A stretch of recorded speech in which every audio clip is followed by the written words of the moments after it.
Hola a todos, ¿cómo están amigos, damas, caballeros? Bienvenidos a este su espacio amigo, Indagando en la Biblia. Hoy estamos transmitiendo por Facebook, YouTube y Twitch, así que bueno, quiero darles a todos la cordial bienvenida. Es un honor para mí reencontrarme con ustedes como cada fin de semana. Me siento súper contento, súper feliz, bueno, y también porque tengo un grandísimo invitado, un gran amigo ya de algunos años atrás, mi buen Eduardo Cecilio Caña. Amigazo, ¿cómo estás? Bienvenido a tu casa. ¿Qué tal, Alonso? ¿Cómo estás? ¿Cómo estás, Eduardo? ¿Cómo te va? Un placer. Quiero pedir disculpas porque este directo ya lo tuvimos planificado hace más de un mes y resulta que el 4 de agosto se me estropeó el ordenador y tuve que comprar uno nuevo porque no tenía arreglo. Entonces, simplemente a veces ocurren cosas que, que no puedes controlar. Pero bueno, De- Así es, así es, así es. Y me estoy riendo acá porque justamente antes de la transmisión por aquí atrás estaba mi niño y tuve que, bueno, un poco apretado también por acá. Saludar a todas las personas que están ahora en el directo. Bueno, quiero rápidamente, si Eduardo me permite, por favor, saludar a la distinguida Pía Lerny. Pía, ¿cómo está? Bienvenida a Indagando en la Biblia. Gracias por sumarse a la charla. Emerson Guarino Gómez, bienvenido, primera vez que lo veo por acá, gracias por acompañarnos. Mi gran amigo Alejandro D'Amico, del canal Jesús Histórico, maestrazo, gracias por acompañarnos, en serio. También saludo a Patricia Álvarez, a Esther Neira, ¿ves? El profesor G. Uribe, maestro, ¿cómo está? Qué gusto que nos acompañe en la charla del día de hoy, en serio, gracias. Saludo a Yomero, interesante, a Adriana del Río, por acá también tengo a Glustein Jiménez Vázquez. Bienvenido a Luis Miguel Sánchez González de Ciudad de México, que nos acompaña por Facebook.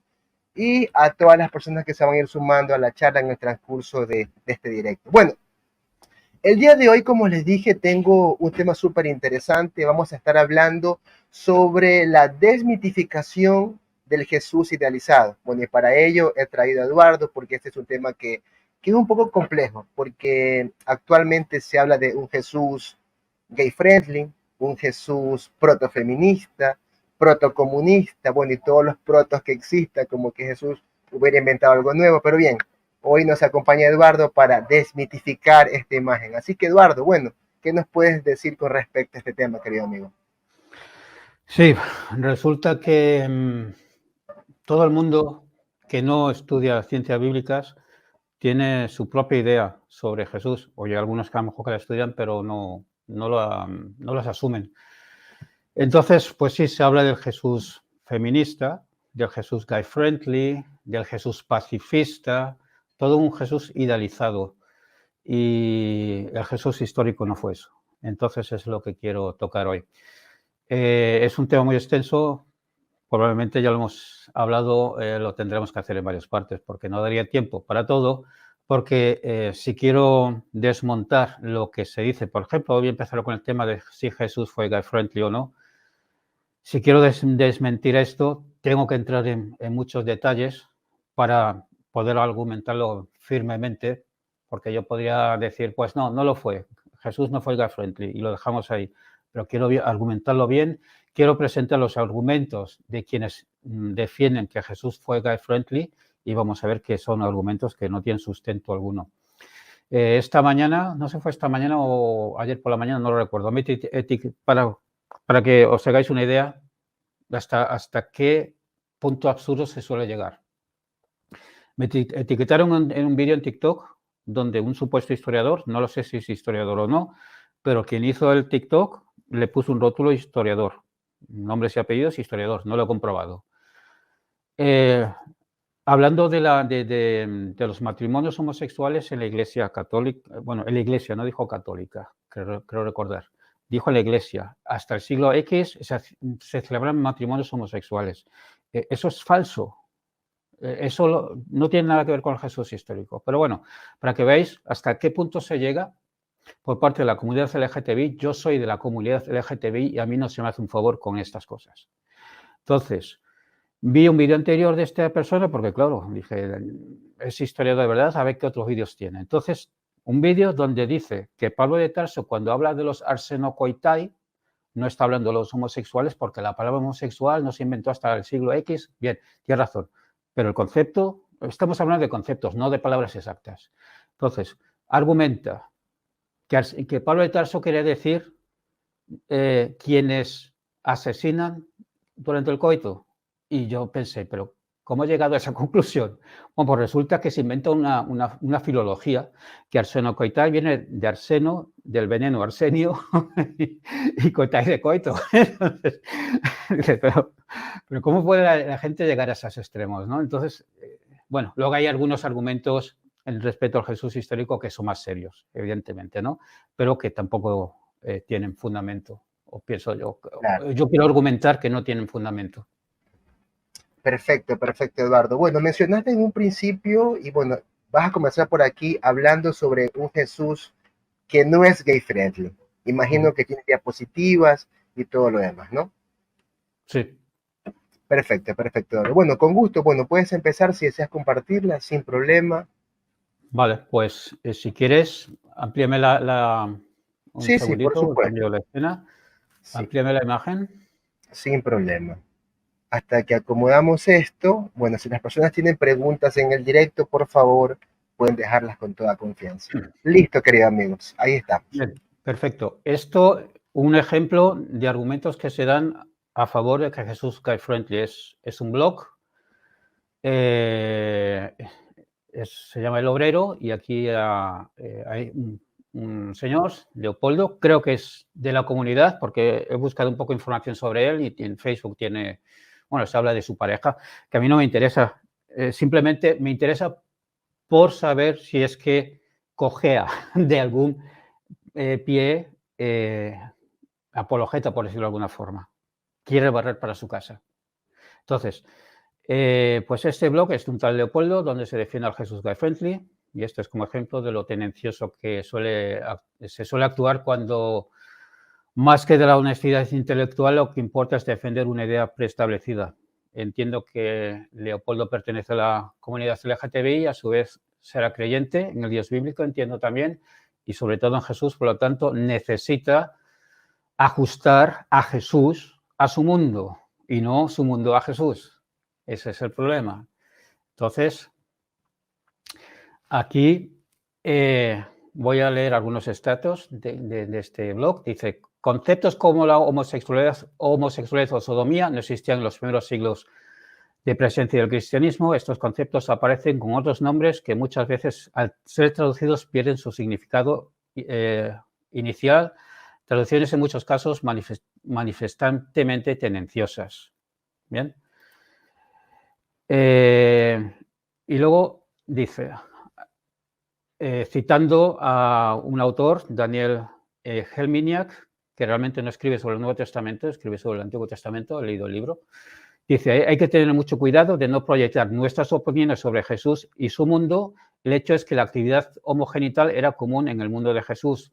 Indudablemente él la conocía y no hay ninguna constancia de que Jesús planteara ninguna enseñanza al respecto.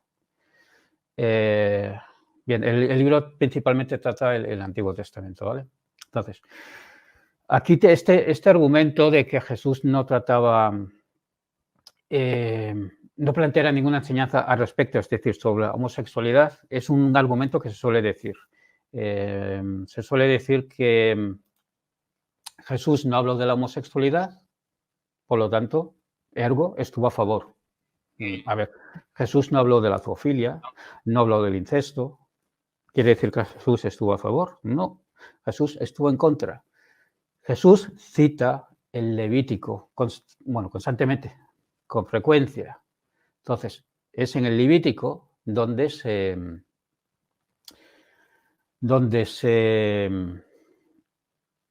regulan las actividades sexuales para los israelitas. Es decir, en el Levítico, capítulos 17 al 26, esta parte del Levítico, porque otro argumento de los que dicen que, bueno, es que en el Levítico cuando se habla del varón que se acuesta con varón, como lo hace con mujer debe morir, viene en el Levítico y el Levítico era un libro para los levitas, se refiere al culto en el templo. No. La Academia tiene claro que del capítulo 17 al 26 fue un libro aparte del Levítico. Incluso en la academia se le denomina como Código de Santidad, que era un libro con conductas de todo tipo, no solo sexuales, para Israel en general. Y es donde contiene estas conductas. No verás la desnudez de tu madre, no verás la desnudez de tu suegra, es decir, no tendrás relaciones sexuales con tu madre, con tu padre, con tu suegra, etcétera, etcétera. Y ahí es en el 2013 es donde se regula este acto, varón que se acuesta con varón como lo hace con mujer. Muy probablemente solo se está refiriendo al acto, la penetración anal, no a otro acto en sí. Tampoco se está hablando de la afectividad homosexual. Esos conceptos no existían. Estamos hablando del acto concreto. Entonces se condena. Y Jesús citaba el Levítico. Cuando Jesús dice, amarás al prójimo como a ti mismo, está citando el Levítico 19:18, si no recuerdo mal. Porque a Jesús se le pregunta por la ley. Unos escribas o unos expertos de la ley le preguntan, judíos, le preguntan a Jesús, de todas las leyes que tenemos, ¿cuál es la más importante? Y Jesús le cita el Deuteronomio, amarás a Dios con toda tu fuerza, con toda tu alma, etcétera, etcétera. Y la segunda es similar, amarás al prójimo como a ti mismo. Es decir, primero cita el Deuteronomio y luego el Levítico, leyes de Moisés, leyes de los judíos. No se le preguntó por cuestiones filosóficas griegas, no, por la ley. Es más, en una ocasión a Jesús se le señala porque sus discípulos están comiendo sin lavarse las manos. Hay unos fariseos que acusan a Jesús de esto. Entonces Jesús les dice, con vuestras costumbres estáis anulando la ley de Dios, porque no hay ninguna ley en la ley de Moisés que diga que te tengas que lavar las manos antes de comer. Esa ley no existe. Es solo una costumbre de los fariseos. Entonces, dice, los fariseos le dicen, estás yendo contra nuestras costumbres. Y Jesús les dice que vuestras costumbres no valen. Lo que vale es la ley de Dios. Y le dice, con vuestras costumbres estáis anulando la ley de Dios. Y le pones como, le indican, o les pone como ejemplo, el Levítico, donde dice, Levítico 29, que es un poquito antes del 20:13, donde dice el que no honra a su madre y a su padre debe morir. ¿Vale? Porque los fariseos les decían, aquello que sea de provecho para tu madre o tu padre, no solo entregas a tu madre, sino tráelo al templo, tráigalo como corban. Entonces Jesús le está diciendo, estáis anulando la ley de Dios. O sea, que Jesús aceptaba el Levítico y no solo lo aceptaba, sino que señalaba a los fariseos por anular la ley de Dios. Entonces, no podemos decir que Jesús no aceptase la ley del Levítico. Bien, voy a volver otra vez a los documentos. Bien, habíamos leído en la parte donde dice que hay que tener mucho cuidado de no proyectar ideas propias o opiniones sobre Jesús, ¿no? Que es lo que hace la comunidad LGTBI.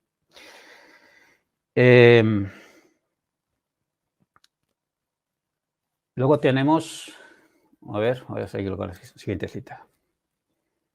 Un segundito. Bien. Luego se da una cita supuestamente del Evangelio de Mateo. Ahora volvemos ya al propio propietario del blog. No es una cita del libro, sino del blog. Dice, la primera referencia se encuentra en la historia donde Jesús sana al criado del centurión.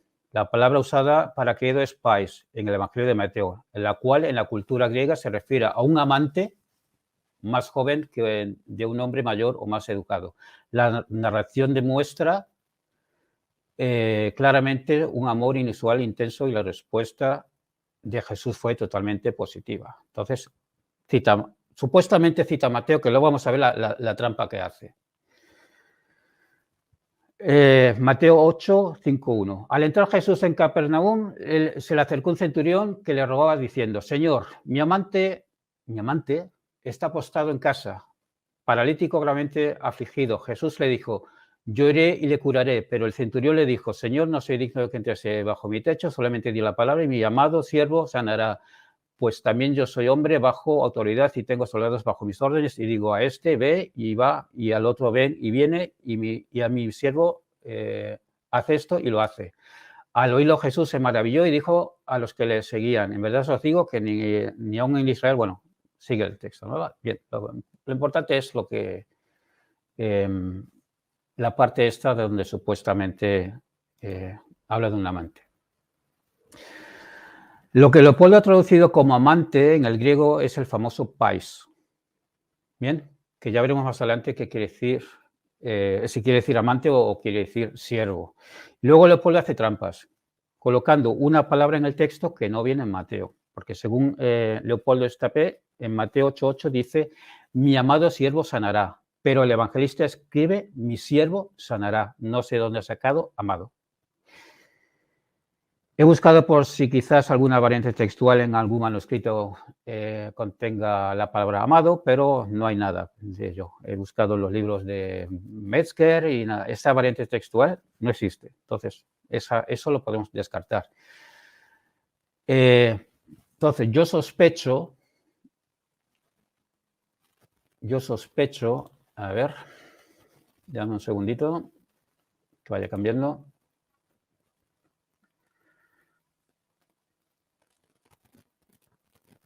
Yo sospecho que lo prestó como paráfrasis del Evangelio de Lucas 7:2, donde dice, y el siervo del centurión, a quien éste apreciaba mucho, estaba enfermo y a punto de morir. Aquí donde dice a quien apreciaba mucho, parece ser que se traduce en los círculos que defienden al Jesús Guy Friendly como al que amaba mucho. Así que Leopoldo ha creado un relato nuevo, o inventándose la existencia de la palabra amado de la nada, o es que tiene en mente el Evangelio de Lucas con una traducción tendenciosa.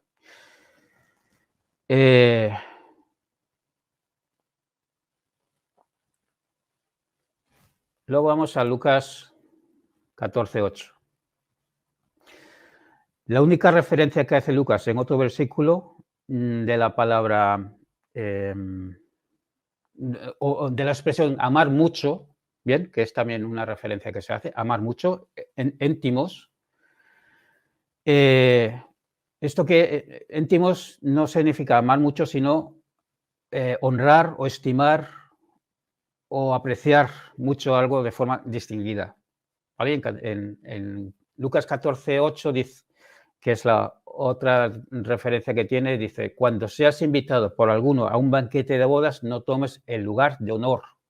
No sé que el que haya invitado a otros más distinguido, entimeros que tú. Nada que ver con amado. ¿Vale?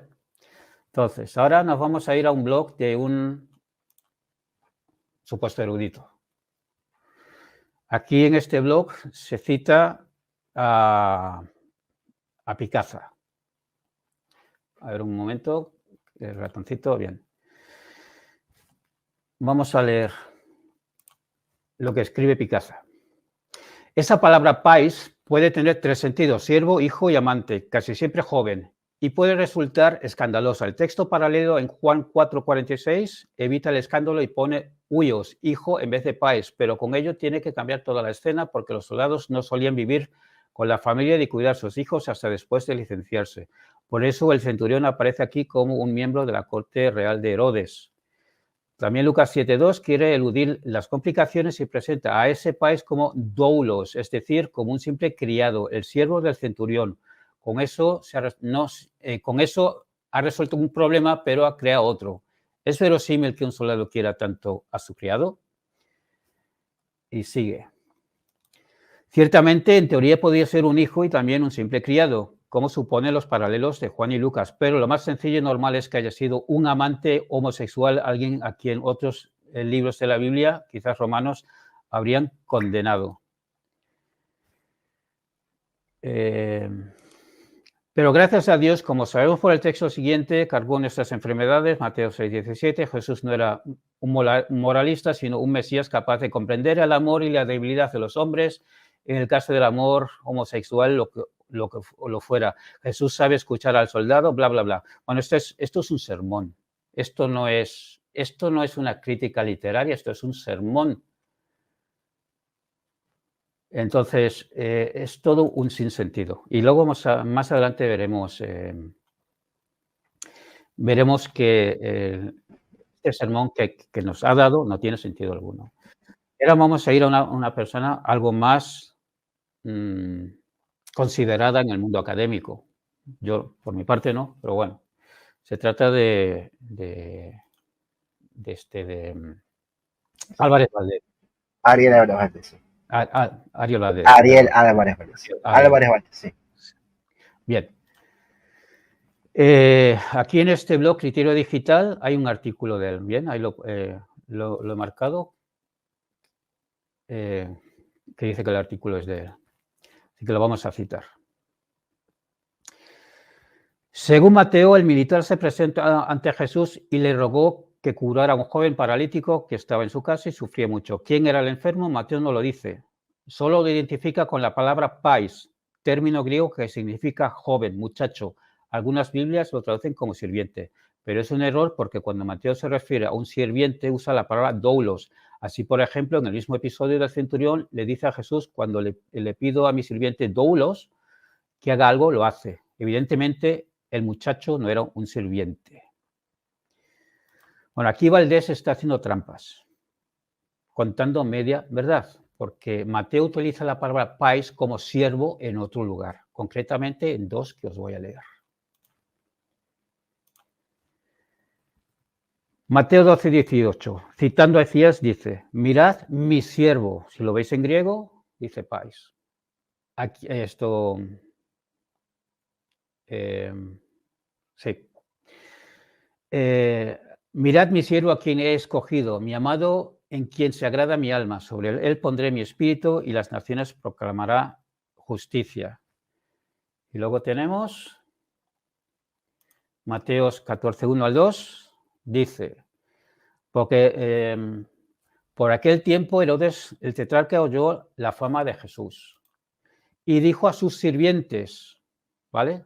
Miradlo en griego. Este es Juan el Bautista. Él ha resucitado entre los muertos y por eso es que poderes milagrosos actúan en él. Por lo tanto, Valdés no está siendo sincero del todo cuando oculta la utilización de la palabra pais como siervo en Mateo. Tenemos estos dos ejemplos.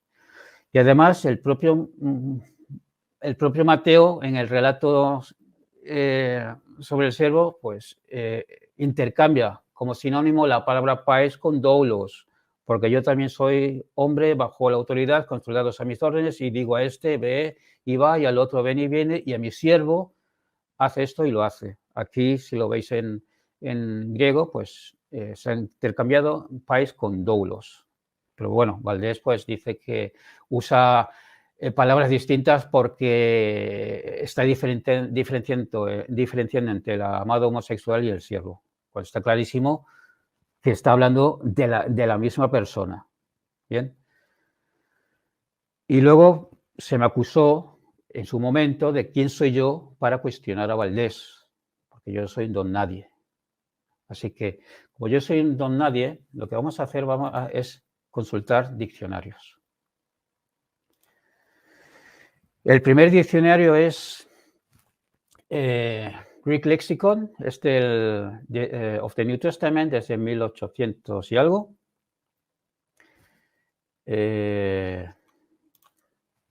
Aquí tenéis la palabra pais.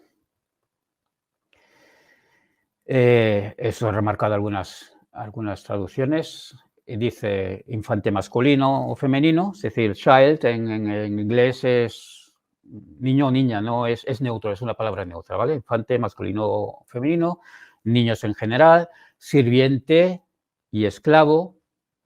Nada de amante aparece en este diccionario. Vamos a ver otro. The Concise Greek English Lexicon of the New Testament.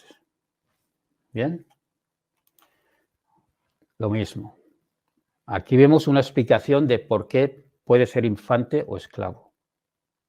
Porque uno se pregunta, ¿Cómo puede significar niño o infante y esclavo?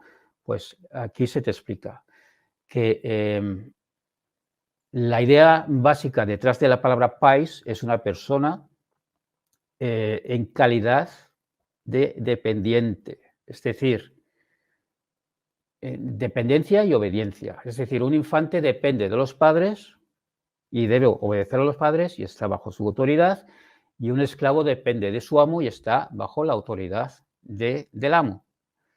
Y aquí, por la traducción, lo mismo: infante, niño, niña, esclavo, sirviente, Israel como colectivo, como país, nada de amante. Bien, y ahora vamos a ir a un diccionario, que este diccionario es la hostia. Greek English Lexicon of the New Testament and Other Early Christian Literature. Según el título, se trata de un diccionario griego del Nuevo Testamento y otra literatura del cristianismo primitivo. Pero es más,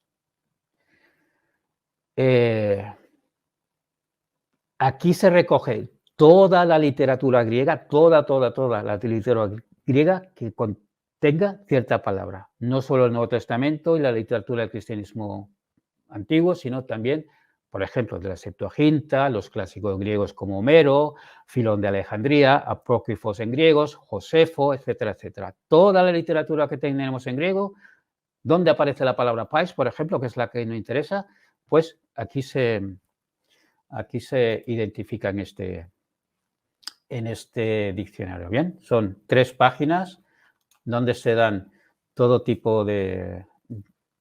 se identifican todo tipo de documentos donde aparece la palabra pais y, evidentemente, la traducción.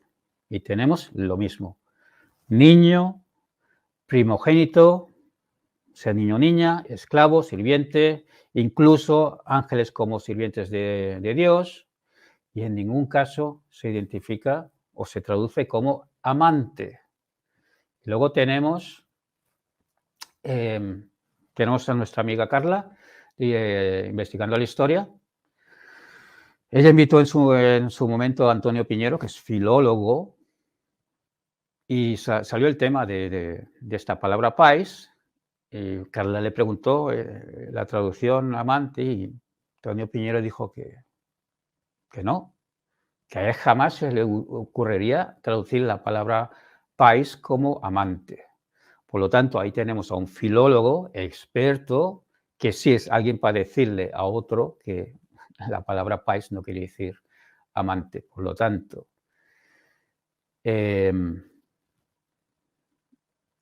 visto que se hace trampas con los textos, se mezcla un evangelio con otro, se oculta información. Por ejemplo, por parte de Valdés, no te dice que Mateo sí utiliza la palabra pais en otros versículos como siervo, sin duda alguna.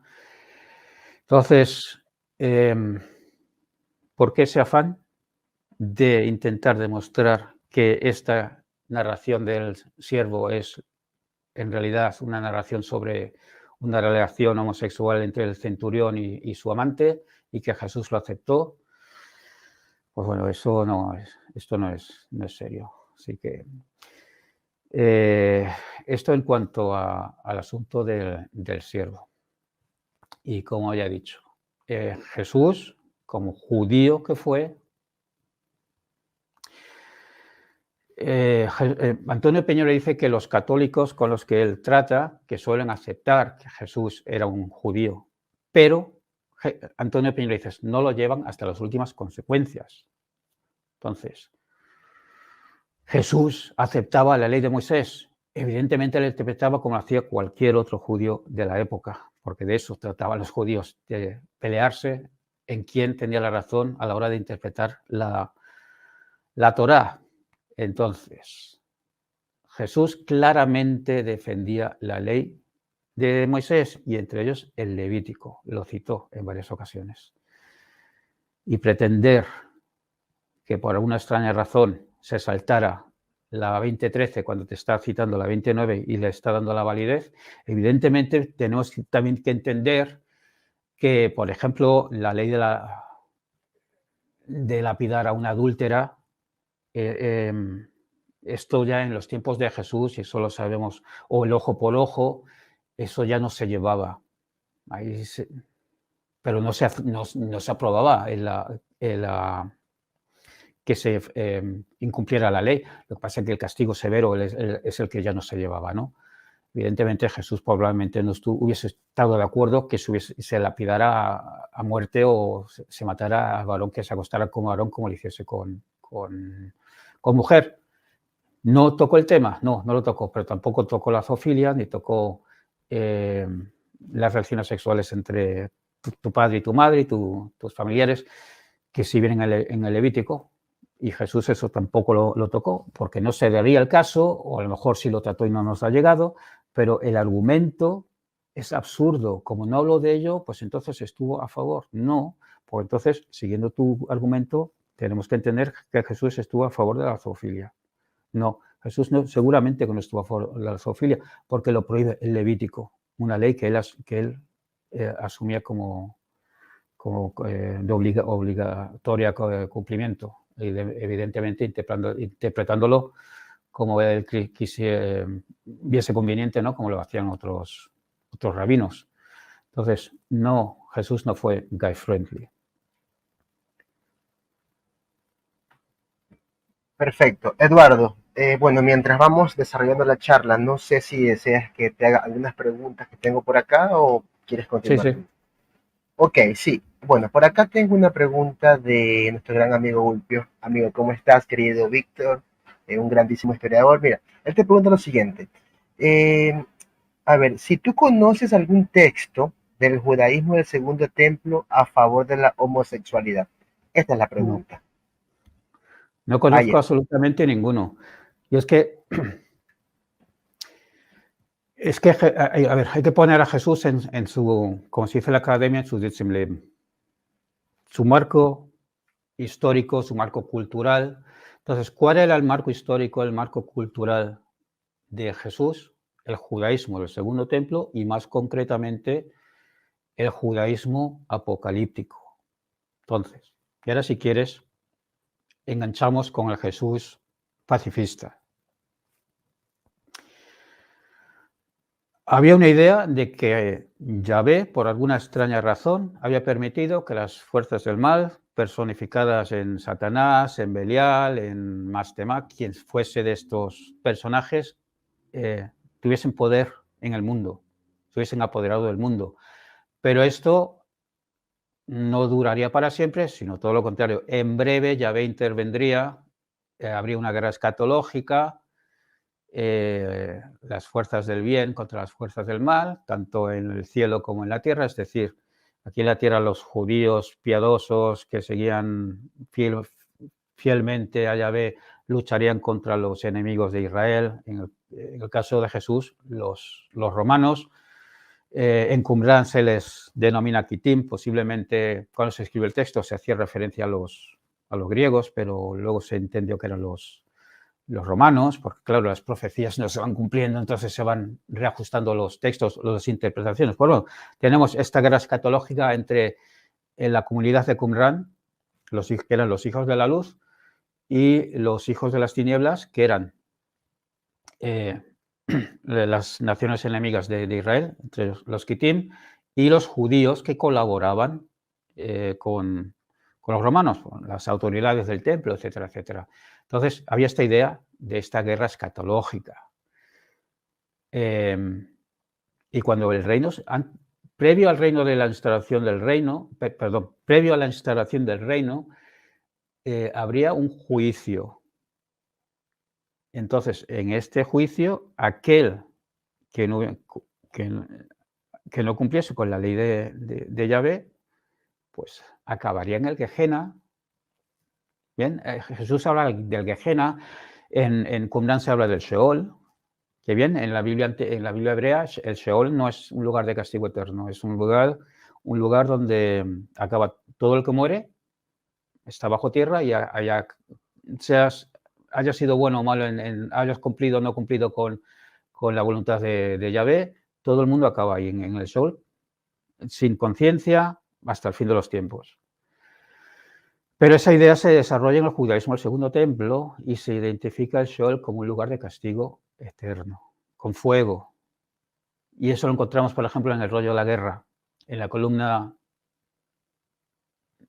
14 y la línea 18.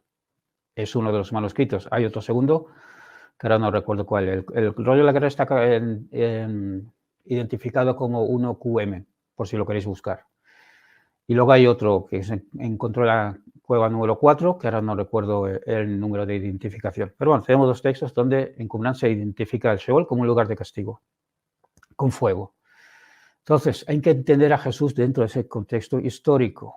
Entonces, si no cumplías con la ley de Moisés, acabarías en el Hades, en el Gehenna. Tenemos las ayes de Jesús, donde le recuerda 3 ciudades donde estuvo predicando, haciendo milagros, que no le hicieron caso: Capernaum, Betsaida, Corazín. Como no le hicieron caso, les amenaza con peores castigos de los que sufrió Sodoma, de los que sufrió Sidón, y creo que Capernaum le dice que hundirás en el Hades. Es decir, el supuesto Jesús pacifista aceptando esta destrucción de Sodoma y que aceptándolo como un castigo justo, ¿no? Entonces, hay que entender a Jesús desde ese contexto. Entonces, por ahí va la pregunta de historiando, porque efectivamente no hay ningún texto del judaísmo del Segundo Templo que defienda el acto homosexual o el acto no homosexual, sino el acto sexual de penetración, porque es prácticamente lo que se está condenando en el Levítico 20:13, la penetración anal. No hay ningún texto judío que lo defienda, ninguno. Perfecto, perfecto, Eduardo. Bueno, acá también tengo otras preguntas, también hay comentarios. A ver, quiero ir en este orden. A ver, acá comenta Illich Torres, tiene algunos comentarios. Dice el profesor Donato Martínez, bueno, gran amigo mío, también invitado al canal, dice que él apoya la interpretación gay del siervo del centurión. También Illich dice que el profesor Álvarez Valdés, Ariel Álvarez Valdés, que su argumento, hablando sobre el tema del centurión, es bastante completo. Bueno, quiero saber, Eduardo, qué opinas de esto. No. Vuelvo a repetir. Así es. Valdés no hace una traducción de la palabra país, hace una interpretación a gusto del consumidor. Y vuelvo a repetir, en ningún texto griego, en ninguno, sea la Septuaginta, sean los Filón de Alejandría, sean los textos griegos clásicos, jamás se traduce o se identifica la palabra pais con un amante. Siempre es en el sentido de un infante, un esclavo, un siervo. No. La palabra pais no quiere decir amante. Se ponga como se ponga Valdés. Y vuelvo a repetir, Antonio Piñero, que es filólogo, lo desmiente. Sí, yo entiendo que Valdés cuenta mucho, pero sí, también oculta. No, yo sé que Valdés tiene mucha palabrería. Entonces, quien no sepa del tema, que no haya consultado los diccionarios, porque para eso están los diccionarios, para consultarlos, ahora resulta que todo el mundo está equivocado menos Valdés. Todos los diccionarios académicos, todos están equivocados menos Valdés. No. Y luego Valdés oculta que Mateo utiliza la palabra pais en 2 ocasiones, sin duda alguna, como siervo. Entonces, perdona, pero no. Valdés sí. Hablar mucho no es desarrollar una idea, ¿vale? Es darle vueltas sobre lo mismo sin una base firme, empezando por una traducción que realmente no es una traducción, es una interpretación que él hace, no es una traducción. Claro, claro, claro. Perfecto, bien Eduardo. Bueno, acá también tengo una pregunta de la estimada Norma. ¿Cómo está Norma? Gracias por acompañarnos. Ella pregunta lo siguiente, ¿cuál era el mensaje de Jesús para los gentiles? Por ejemplo, la Sirofenicia. Ahí podemos ver algo con respecto a la personalidad de Jesús. Eduardo, por favor. Sí. Vuelvo a recordar otra vez el contexto histórico de Jesús con respecto a si las costumbres de la época. Jesús era judío y citó el Levítico, le daba validez al Levítico, y el Levítico condena a muerte varón que se acueste con varón como lo hace con mujer. Lo condena claramente a muerte. Entonces, de verdad, pretender que Jesús, como judío que fue, encima judío apocalíptico, que amenazó a ciudades con destrucción por no hacerle caso a su prédica, justo ahí va a hacer una excepción y va a decir, no, esta ley no hace falta que la cumpláis. No tiene sentido alguno. Valdés no desarrolla nada. Entonces, en cuanto a la Sirio-Fenicia, sí, porque a Jesús también se le presenta como un humanista universal y, pues no, como profeta judío apocalíptico que fue, era nacionalista. Entonces, él dijo, he venido a por las ovejas perdidas de Israel, no a por los gentiles, que es cuando los discípulos les dicen, atiende a esta mujer que nos está dando la tabara detrás nuestra pidiendo ayuda. Y Jesús les dice, es que he venido por las ovejas perdidas de Israel, no por los gentiles. Y la mujer sigue insistiendo. Entonces Jesús le dice, el pan es para los hijos, es decir, el reino es para los hijos de Israel, es para los israelitas. Y la mujer le dice que ella se conforma con las migajas. Bien, él la llama perrilla y le concede las migajas. ¿Le pudo haber concedido el Jesús histórico las migajas del reino a una mujer gentil? Sí, es posible, porque estamos hablando del judaísmo del Segundo Templo, que no era un monolito, había distintas formas de pensar. Entonces, había judíos más estrictos con el nacionalismo, la secta de Qumran, por ejemplo, y luego había judíos más abiertos, los judíos, por ejemplo, de la diáspora, evidentemente, al vivir fuera de Jerusalén, estaban más abiertos a la posibilidad de que los judíos tuviesen parte en la redención de Israel y participasen en el reino de forma subordinada a Israel, pero y luego en el templo existía el atrio de los gentiles, para que gentiles pudiesen ir al templo de Jerusalén a hacer sacrificios a Yahvé. Estaban los temerosos de Yahvé, que participaban en las sinagogas, no como con derecho completo como un judío, pero sí podían escuchar y entrar incluso en la sinagoga. Entonces, el Jesús nacionalista, que les dijo a sus discípulos que le había venido por las ovejas perdidas de Israel, no por los gentiles, le pudo haber concedido las migajas a esta mujer que llamó perrilla, un insulto perro hacia los gentiles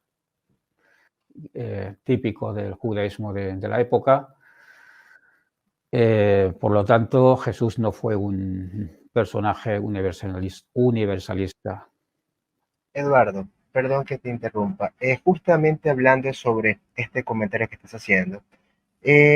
Bueno, o sea, por lo general yo entiendo, o sea, a veces se asocia a Jesús como un pacifista, como un gran pacifista, pero este comentario, llamarle perrilla, como tú bien citas, no es algo fuera de lo normal, no es que Jesús está haciendo una acepción, sino que era parte de él como judío. Creo que eso fue algo normal en el mundo de Jesús. Hablo dentro del judaísmo, ¿o me equivoco? O sea, considerar a los gentiles perros, por Sí, así decirlo. sí, sí. General, o sea, no era solamente Jesús, era todo, o sea, todo el judaísmo. No, todo el judaísmo no, pero sabemos que en el judaísmo, sobre todo el judaísmo de Jerusalén, o el judaísmo de Israel, a los gentiles no se les tenía en consideración. Otra cosa serían los judíos de la diáspora. Es que el judaísmo era muy pluriforme, hay que entenderlo, no era un monolito. Entonces, el judaísmo de Galilea no era el mismo el judaísmo de Jerusalén, y estamos hablando, dentro de Israel había diferencias en cuanto a los conceptos que se tenía del mundo, de Yahvé, del templo, etcétera, etcétera, de cómo seguir la ley de Moisés. No era, luego tienes la secta de Qumran, que era muy radical. Ellos consideraban solo a la gente de su congregación los hijos de la luz, ellos serían salvados, el resto no. El resto, los judíos, no. Entonces, no había un judaísmo monolítico. Ok, Eduardo, una pregunta muy personal, muy mía. O sea, cuando hablamos del centurión y que las personas defiendan que el siervo del centurión era el amante, ¿tú crees que se deba a una agenda, sin dar nombres de maestros, o sea, algo muy mío? ¿Crees que se deba a alguna agenda de parte de los maestros o crees que es una interiorización, una interpretación personal, una exégesis? ¿Cuál es tu opinión con respecto a esto, Eduardo? A ver, yo, por ejemplo, en el caso de Valdés, yo no sé si él es de la comunidad o no. Sinceramente, me es indiferente. Sería curioso que si lo es, entonces podrías entender que a lo mejor tiene una tendencia en barrer para casa, ¿no? Puede ser que no lo sea y simplemente él está a favor de los derechos de la comunidad LGTBI, entonces él como sacerdote que fue, que no puede dejar su fe, pues quiere abrirla a Jesús o al cristianismo a la comunidad LGTBI. Luego dentro de la comunidad yo entiendo que habrá pues creyentes que necesitan la aprobación de Jesús. Entonces, si para ello hace falta reinterpretar los textos, lo hacemos. Y si no lo hago yo porque no entiendo y lo hace alguien que supuestamente entiende, como Picaza o Valdés u otros estudiosos, pues les hago caso a ellos y no escucho las críticas que se hacen a esta exégesis queer, se llama, ¿no? Q-U-E-E-R. Igual que la interpretación feminista que se hace de los evangelios. ¿Qué es eso de hacer una interpretación feminista de la Biblia?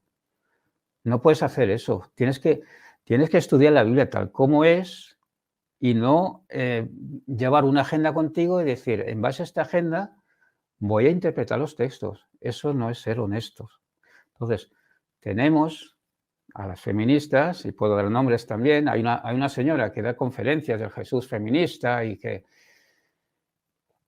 yo al principio me llevaba de maravilla con ella porque criticábamos a los creyentes extremistas, ¿no? Pero cuando ella me empezó a hablar del Jesús feminista, le dije, es que no. Y el Jesús que friendly también, evidentemente, ¿no? Ella me empezó a llamar homófobo. A mí me vas a llamar homófobo, ¿no? No se trata de ser homófobo o antifeminista, ¿no? No, se trata de ser honestos intelectualmente hablando. Entonces, yo sé quién es los textos cosas que no dicen. Uh-huh.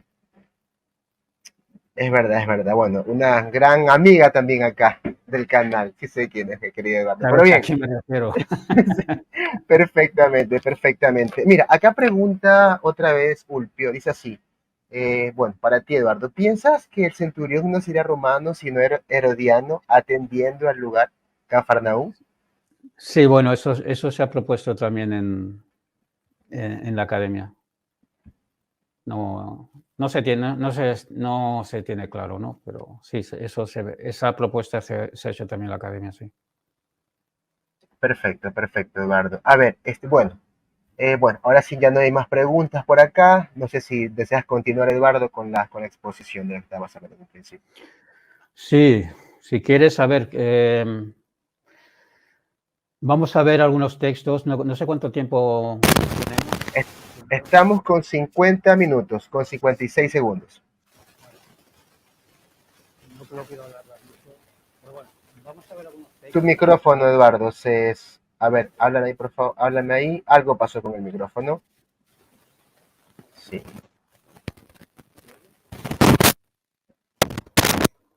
¿Se oye? Perfectamente, ahora sí. Vale. Vamos a ver algunos textos de Jesús relacionándose con las mujeres. Vamos a ver si realmente era feminista o simplemente consideraba a las mujeres dentro de su rol como mujer judía en la época del Segundo Templo. Primero tenemos a Jesús cuando elige a discípulos para que reinen o gobiernen cada una de las tribus perdidas de Israel cuando se instaura el reino, él como Mesías, y luego cada uno de sus discípulos gobernarán cada uno una de las tribus perdidas de Israel. Escoge 12 discípulos varones. No escoge a una sola mujer, a 12 varones. Pues resulta que Jesús pudo haber incluido a una mujer como líder de alguna de las tribus, porque hay precedentes en el antiguo Israel de una mujer autoritativa en la época de los jueces de Israel. Se trata de Débora. Ella fue juez y profeta y líder militar. Combatió con el rey Javín de Canaán. Por lo tanto, si Jesús fue tan feminista, incluso no tuvo que ir contra el judaísmo o contra... no, porque ya tenías, mira, aquí en el antiguo Israel teníamos a una líder militar, a una juez, a una incluso profetisa,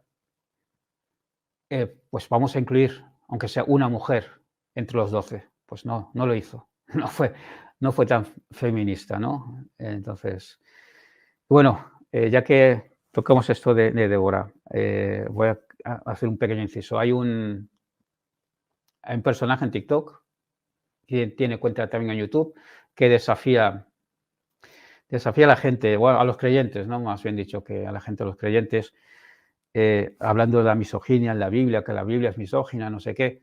Dice, una de las pruebas es que no hay una sola mujer profetiza en la Biblia. Te reto, porque sé que me vais a insultar y no sé qué, no sé qué. Pues dadme el nombre de una sola profetisa en la Biblia. Pues ahí tienes a Débora. Hay más, ¿no? Pero bueno. Luego tenemos, por ejemplo, el pasaje de Lucas 10, 38 al 42. Alude a la amistad de Jesús con las dos mujeres, según Lucas. La mayoría de los investigadores considera legendario este episodio, sobre todo porque parece reflejar una situación no de la vida del Jesús histórico, sino de la comunidad de Lucas, es decir, un reflejo de la discusión comunitaria sobre el papel que debían desempeñar las mujeres en el grupo. Por un lado, servir y por otro, aprender sumisas y sentadas a los pies del maestro. Luego tenemos el asunto de las mujeres que acompañaban a Jesús. Tenemos en Lucas que dice que servían a los varones y los ayudaban de forma económica con los propios bienes que tenían, ¿no? Entonces, el asunto de si realmente es histórico que los apoyaban con los bienes, eso posiblemente no sea histórico, es una idealización de Lucas, pero Lucas tiene en mente a Marcos, 15:40 al 41. Dice, había también unas mujeres mirando desde lejos, entre ellas María Magdalena, María de la Madre Santiago, el menor, y de José y Salomé, que le seguían y le servían cuando estaban en Galilea. Bien, entonces le seguían y les servían. Mujeres sirviendo, les seguían y les servían a los varones. Bien, no son varones los que sirven a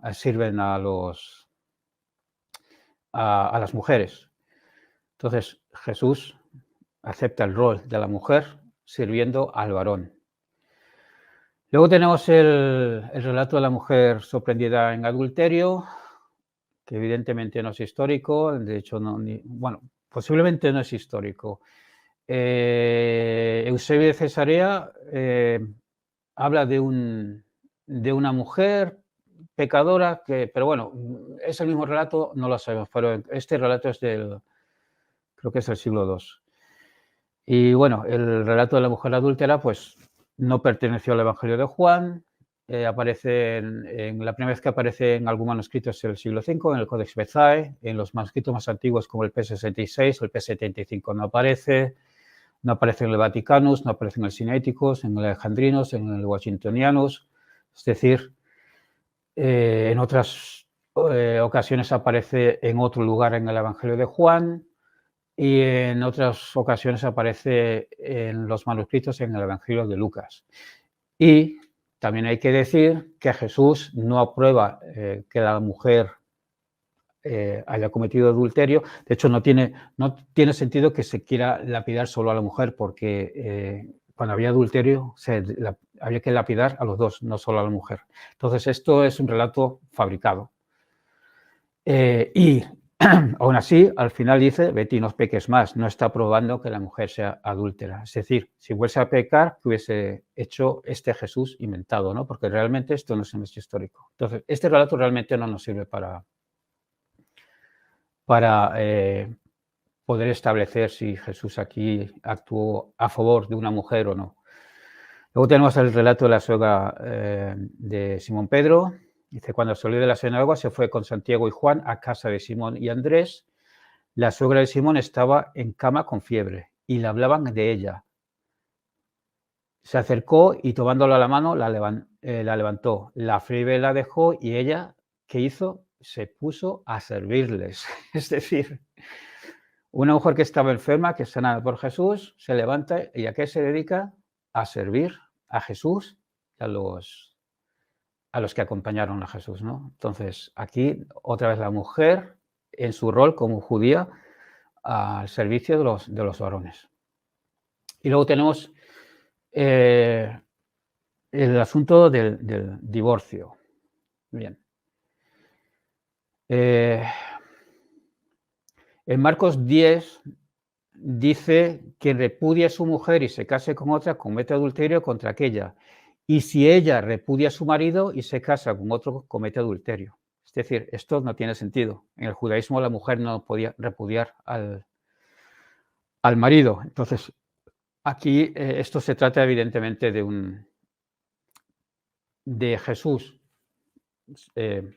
Sentenció sobre el divorcio, siguiendo la ley o la interpretación de la ley más conservadora de la escuela de Shammai, pero Marcos este relato de Jesús se lo presentó a los romanos. Entonces, en la ley romana sí que la mujer sí que tenía derecho a repudiar al marido. Entonces, aquí se hace un arreglo, se acomoda al público que escucha a Marcos.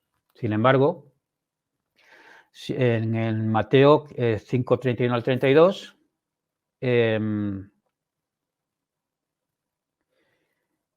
aquí se habla del repudio únicamente del varón hacia la mujer. También se dijo, el que repudia a su mujer, que le dé acta de divorcio.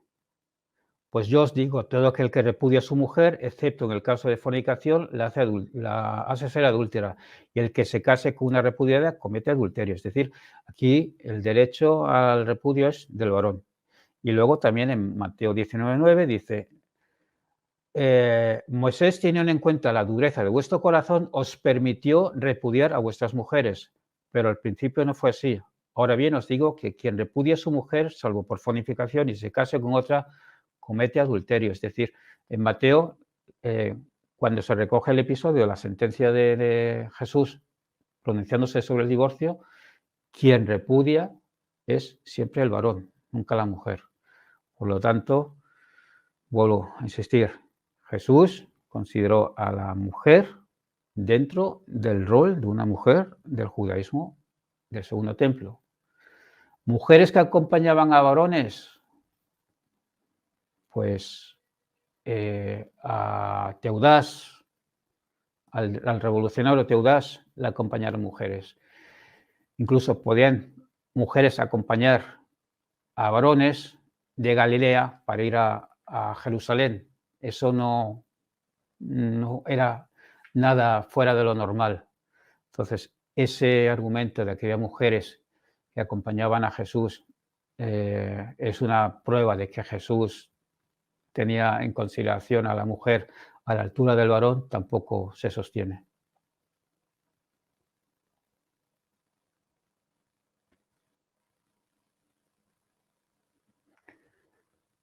Alonso, si estás hablando, el micrófono. No, Eduardo. Por favor, continúa No, así, sin problema. creo que está todo dicho. Sí. Ok, bien, vamos a hacer esta pequeña pausa. Si desean, por favor, tienen preguntas. A ver, acá comenta Raúl, no termino de entender la necesidad de hacer que un predicador rural de Galilea de hace más de 2000 años valide la vida o las ideas de alguien de hoy. También están pidiendo, Eduardo, si puedes aportarnos bibliografía. Serías muy gentil al final de la charla, sin problema. Si puedo aportar biografías. No, biografías o Bibliografías, bibliografías. sí, perdón. Bibliografías. He aportado tres diccionarios por el asunto de Pais, por ejemplo.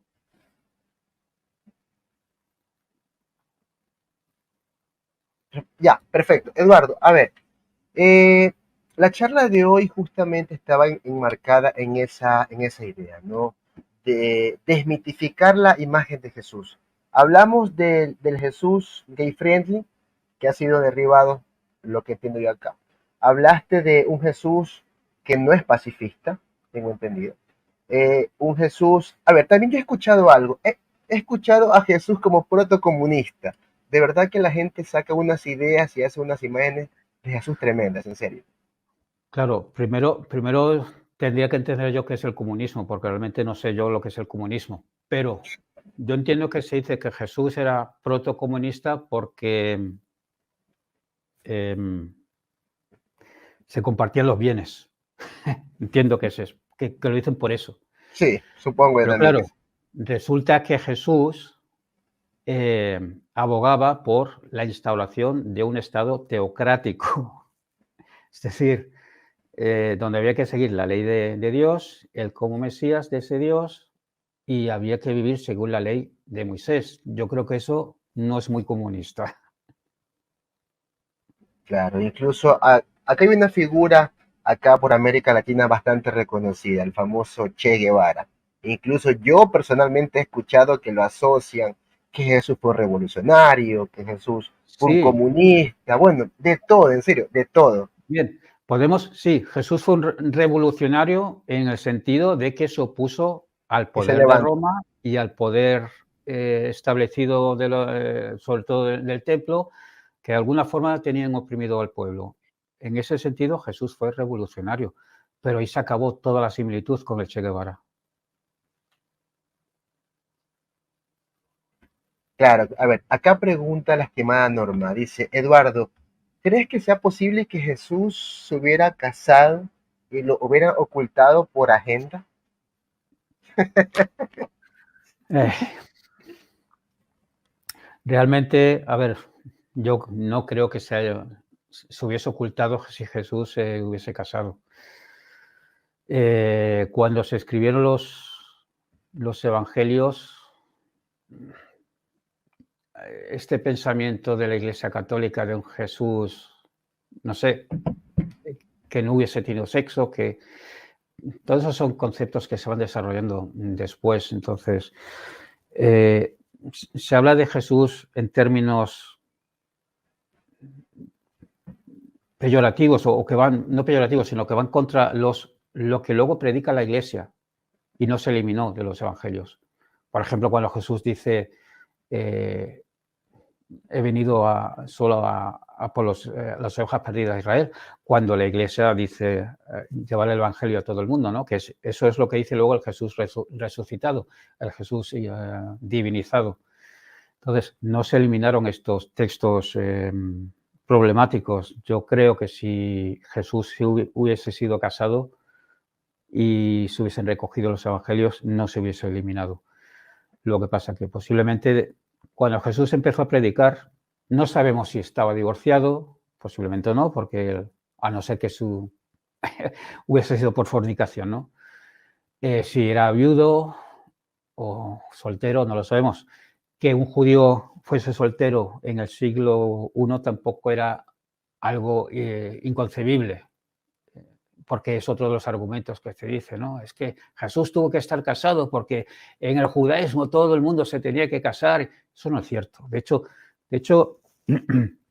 hay una historia de un rabí al que se le señalaba por no estar casado. No estás casado, ¿no? Pero le decía, no, yo me dedico a los asuntos de Dios y por eso no me caso. Ya está. Nadie le expulsó de la comunidad, ni lo apedrearon, no. Y luego había grupos completos de judíos que no se casaban porque se dedicaban a Yahvé y ya está. Entonces, si Jesús no estuviese casado, no hubiese ningún problema. Y luego tenemos también a Pablo de Tarso, ¿no? Que tampoco... El que esté casado, que esté casado. El que no esté casado, pues que se quede sin casar. Entonces, había judíos que no se casaban. No era obligatorio. Quiero decir algo más sobre el Jesús no pacifista. Tenemos el relato en Lucas donde después de la última cena, que si se le quitan todos los arreglos eucarísticos y todos estos arreglos que le añadieron los Pablo de Tarso, los evangelistas, resulta que tenemos una cena donde Jesús celebra que esa noche Yahvé va a intervenir. Entonces, después de la cena, le dice a los discípulos, el que no tenga espadas, que compre espadas. Es decir, ya había discípulos que iban armados con Jesús. Y luego, después de esto, se van al Monte de los Olivos. Bueno, pues no era casualidad que se fuese al Monte de los Olivos con su grupo armado. De hecho, eran espadas de verdad, no espadas metafóricas, como a veces escuchas. Es que los teólogos que no quieren aceptar lo que fue Jesús tienen mucha imaginación, ¿no? Entonces, bueno, tenemos espadas, bueno, eran espadas metafóricas, por ejemplo, ¿no? Bueno, con esa espada metafórica resulta que le cortó la oreja a uno de los guardias que quería apresar a Jesús. Entonces, ¿por qué se fueron al Monte de los Olivos? Bien, tenemos el libro de Zacarías, donde profetiza lo que ocurrirá para el fin de los tiempos, ¿no? Entonces, ahí se narra el asunto del Mesías entrando en Jerusalén, subido a un asno, hijo de asna o algo así dice el texto, no lo recuerdo bien. Hasta tal punto que Mateo interpreta que va subido a dos animales, ¿no? Pero bueno, Jesús emulando este acontecimiento, ¿no? Entonces, los judíos que estaban presentes estaban entendiendo que Jesús estaba presentando como ese Mesías, ¿no? Un Mesías que sí, le traería la paz a Israel, sí, pero previamente habría aniquilado con violencia a los enemigos de Israel. Entonces, sería el Mesías que traería la paz, el Mesías pacifista, ¿no? Que traería la paz a Israel, pero previamente había aniquilado a los romanos. Entonces, eso es en Zacarías 9. Bueno, pues en Zacarías 14, ahí el profeta dice que cuando, previo a la instalación del reino, Yahvé aparecerá en el Monte de los Olivos. Yahvé posará su pie en el Monte de los Olivos, el monte se partirá en dos y, bueno, se relata pues la cruzada que hará Yahvé contra los enemigos de Israel. Por lo tanto, Jesús, convencido que esa noche Yahvé iba a intervenir, se fue armado con sus discípulos al Monte de los Olivos. Monte de los Olivos frecuentado por otros grupos apocalípticos. Vuelvo al asunto del marco histórico en el que hay que situar a Jesús. Entonces, Flavio Josefo nos habla de, creo que fue Teudas, no lo recuerdo bien, que reunió también en el Monte de los Olivos, Flavio Josefo creo que dice 40.000 o algo así, y en el Nuevo Testamento, en Hechos, se habla de 4.000 o algo así, también del mismo personaje. Los reunió en el Monte de los Olivos. Entonces, Jesús, pensando que iba a intervenir Yahvé, se preparó con sus discípulos para esa ocasión, para participar en esa guerra escatológica. Él no iba a iniciar la guerra, eso estaría en manos de Dios, por eso luego hay creyentes que dicen, no, pero Jesús condenó cuando el seguidor, cuando Pedro sacó la espada y le cortó la oreja, Jesús les recriminó que no lo hicieran. No. Si lees los evangelios en su orden cronológico, en Marcos, por ejemplo, que es el primero que escribe, no hay condena absoluta de nada. En Mateo tampoco hay condena. En Mateo dice, el que a espada hiera, espada muere. O no habéis pensado que cuando yo quiera invocar los 12 ángeles las 12 legiones de ángeles, pues aparecerán, ¿no? Lo estoy parafraseando. Es decir, Jesús les está indicando que ellos no son quien para iniciar la contienda, que tengan paciencia, que todo a su momento. Y luego tenemos a Lucas, que Lucas dice, basta ya. Ahí parece ser que hay una condena moral, ¿no? Y luego, aparte de eso, está el milagro, ¿no? De que él coge la oreja y se la vuelve a colocar al guardia, cosa que desconocen los dos evangelistas. Entonces, Jesús se preparó para una guerra escatológica, algo que no está fuera de lo común, porque es lo que se esperaba. Volvemos al rollo de la guerra de Qumran. Ahí se describe cómo será esa guerra escatológica, cómo las fuerzas del mal lucharán tanto en el cielo contra los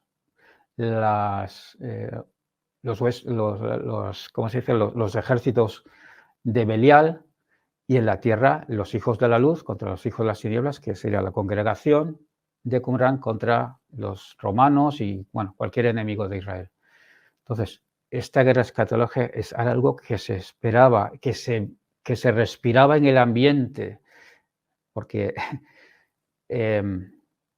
desde antes de Jesús ya había habido sublevaciones y estaban los judíos hasta las narices, los romanos, que si los obligaban a pagar impuestos, incluso precisamente de Galilea, de donde surgieron ciertos líderes rebeldes.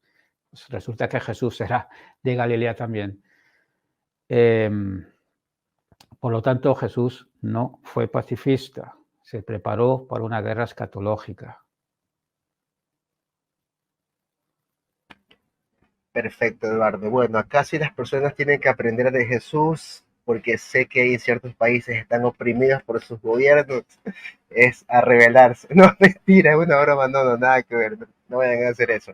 A ver, miren, acá comenta, bueno, perdón, acá comenta Alejandro, estimado Eduardo. Jesús predicaba el desprendimiento de los bienes enmarcado dentro del discurso apocalíptico. Qumran practicaba lo mismo. Y eso justamente quería comentarte. Muchas personas dicen, no, es que Jesús te dijo, bueno, que repartan en partes iguales. La comunidad nazarena, post muerte de Jesús, se repartía los bienes, todos tenían lo mismo, pero no era porque eran, oh, no, es que voy a repartir porque me nace hacerlo, sino que prácticamente ellos vivían en un contexto histórico. Ellos ya estaban esperando el retorno de Jesús. Es así. O sea, Claro. que venga el reino. Y por eso era que tener bienes, o sea, no era importante ya, sino que aquellos que no tenían, o sea.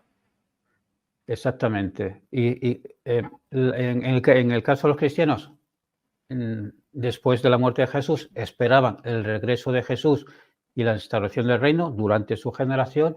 Y en el caso de Jesús, Jesús esperaba la instauración del reino y la venida del Hijo del Hombre como juez, que no era él, era otro personaje, era una interpretación de Daniel 7, que encontramos en otros apócrifos, o en la literatura apócrifa judía, esta idea de este juez cósmico. Entonces sí, Jesús no estaba predicando para una sociedad o para vivir en sociedad, sino olvidaros de todo, no os preocupéis si vais a comer o no vais a comer, si vais a tener o no vais a tener, si sois pobres o no sois pobres, no os preocupéis de ello, porque se va a instaurar el reino y quienes entréis en el reino ya no tendréis, ya no habrá pobreza, habrá abundancia de todo, para todo el mundo. Entonces, por eso, ¿eres rico? Deshazte de tus riquezas, sígueme, porque lo importante es que cumplas la ley de Moisés y entres en el reino. Bueno, por acá me están pidiendo debates, exactamente, Pul Peralta. Bueno, ¿qué clase de debate quisieras, Pul? Para ver si lo armamos por acá. A ver, también comenta acá, y se me escapó la pregunta de la estimada Norma, y sumo a la misma pregunta. A ver, es que me fui. Dice, muchos antimisioneros dicen que Jesús no cumplió la ley porque nunca se casó. Y justamente unas personas más también acotó la pregunta, igual que la estimada Norma. Algunos judíos alegan que para ser rabino en la época talmúdica tenía que estar casado y con hijos, sumado también a lo que preguntó la estimada Norma. Eduardo, ¿qué piensas? No, ya ha dado ejemplo de judíos no casados, y concretamente de un rabino que no se casó y que se le decían, otros rabinos le señalaban, no estás casado, pero no lo expulsaron de la comunidad ni nada, simplemente no era de obligatorio cumplimiento casarse. Perfecto, perfecto. Y Bueno, si me dais 10 minutos, incluso os busco el nombre, pero... Sí, tranquila, sin problema. No lo voy a buscar, pero si hubiese sabido que se me iba a hacer esta pregunta, os hubiese dado el nombre del rabino en concreto, de lo que se le acusó y de lo que él contestó. Está recogido. Bueno, siempre contigo las charlas, Eduardo, salen preguntas que no tienen que ver con el tema. Bueno, porque por acá preguntan sobre la guerra escatológica. A ver, ¿por qué Jesús habrá pensado que tendría éxito en su guerra escatológica, siendo que hubo otros fracasos anteriores? Pregunta esto Illich Torres. Acá está la pregunta.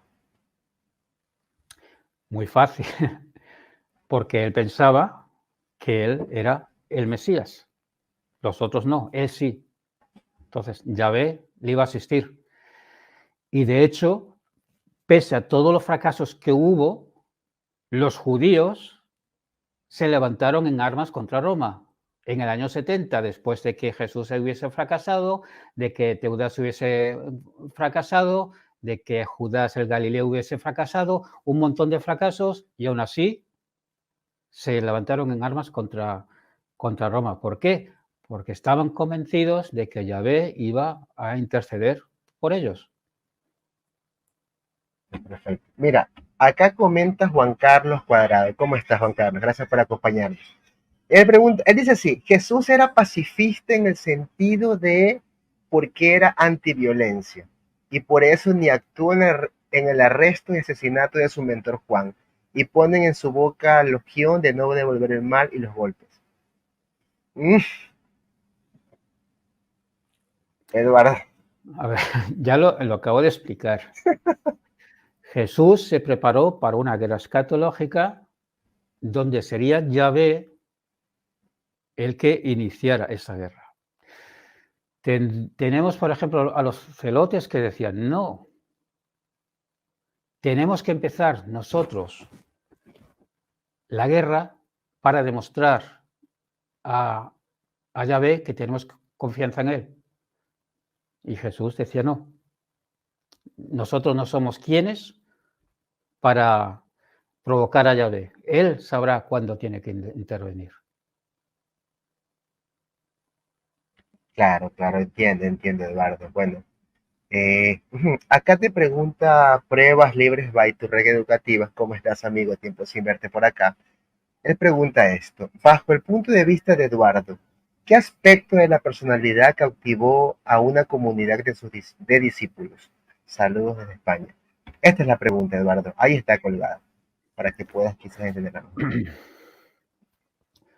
Bajo el punto de qué aspecto de personalidad cautivó a una comunidad de discípulos. Pues, primero, seguramente que es un personaje carismático, era conocido como sanador, Y luego la promesa que le hizo la gente sencilla de que sus penurias acabarían en breve porque se instauraría el reino de Dios. Entonces, ese mensaje calaba entre la gente sencilla, evidentemente. Pero Jesús realmente fue un don nadie, porque estamos hablando de discípulos, ¿cuántos? ¿20, 30, 40, 50? ¿Cuántos discípulos tuvo Jesús? Sin embargo, el Teudas reunió a 40.000. Entonces, estos personajes tenían ese carisma de atraer a gente, igual que Juan Bautista. Juan Bautista parece ser que también tuvo mucho carisma, que atrayó mucha gente hasta tal punto que, según Flavio Josefo,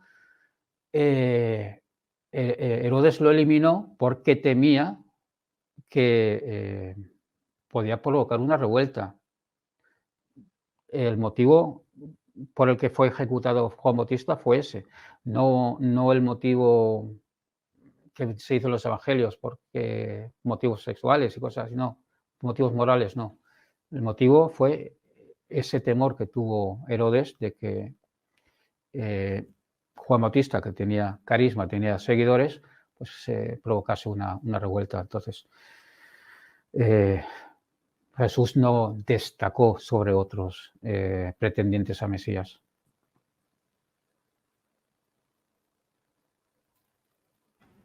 No se te oye Perfecto. el micrófono. Ahí estamos, Eduardo. Perdón. Sí. Por acá tengo la pregunta también del profesor Raúl Mendoza. Acá está. ¿Se puede considerar a Jesús como un sabio relevante u original? No hay nada en las palabras de Jesús, absolutamente nada, que no sea judío. Nada. Incluso las bienaventuranzas, que se ponen como lo máximo que predicó Jesús, las bienaventuranzas, en Qumrán tenemos bienaventuranzas muy similares y la misma estructura literaria incluso. Entonces, no hay nada en la prédica de Jesús que no se conociese ya en el judaísmo, absolutamente nada. Por lo tanto, sabio, original. Bien, Eduardo. Mira, yo acá en el canal voy a abrir, bueno, ya tengo un espacio que se llama Hablando Claro con Alonso. Yo tengo que abrir esa, bueno, también contigo tengo que hablar porque resulta ser que estoy enfocado en un tema, pero cada vez que aparece Eduardo Cecilio Caña, la gente pregunta de todo, de todo. En serio, voy a hacer un programa así contigo, Eduardo. En serio que sí da para eso. A ver, por acá pregunta Mario Perucho Patraci. ¿Es posible que su ministerio estuviera diseñado para resultados a largo plazo? No estoy seguro de que fuera tan apocalíptico. Algo salió mal, dice él. Tenemos en los evangelios dos prédicas de Jesús o dos profecías de Jesús donde afirma sin duda alguna, cuando se le preguntan ¿cuándo ocurrirá todo esto de lo que nos estás hablando? Y les dice en una ocasión, no pasará esta generación hasta que todo esto ocurra, y en otra dice, algunos de los que estáis vivos veréis llegar al Hijo del Hombre. Entonces, sí, era algo que iba a ocurrir de forma inminente, no era a largo plazo, era algo inminente.